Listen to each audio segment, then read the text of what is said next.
पण आता एक मोठी बातमी बघूयात। आजपासून आमची पुढची रणनीती सुरू झाली आणि 20 तारखेला आमरण उपोषण करणार असा इशारा दिलाय मनोज जरांगे पाटील यांनी सरकारला। तर 20 तारखेला महाराष्ट्रातील मराठ्यांची बैठक कधी घ्यायची हे ठरवलं जाईल असंही जरांगे म्हणाले। दरम्यान हाकेंच्या आंदोलनाच्या इशाऱ्यानंतर जरांगेंनी भुजबळांना जबाबदार धरले।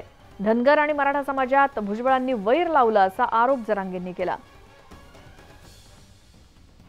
शेवटचा आपण हे केलेलं उपोषण याच्यात जर ते झाले शानी तर ठीक नसता मग 20 तारखेला तारीख डिक्लेअर करणार आहेत आणि की महाराष्ट्रातल्या मराठ्यांची बैठक कोणत्या तारखेला घ्यायची आणि मुंबईला कधी जायची याबाबत 20 तारखेला तारीख डिक्लेअर करणार आहेत बैठकीची।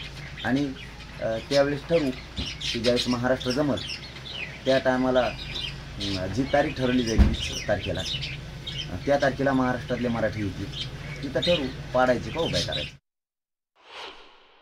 जे गोरगरीब धनगरांना जास्तीच्या सुविधा मिळतील आणि ते पूर्व अधिकारी होतील मोठे होतील। उगाच छगन भुजबळनं सामान्य धनगर बांधवांचा असा वापर करून स्वतःचा राजकीय फायदा उचलू नये। धनगर बांधवांना गोरगरिबांना किती फायदा होईल हे छगन भुजबळनं बघितलं पाहिजे।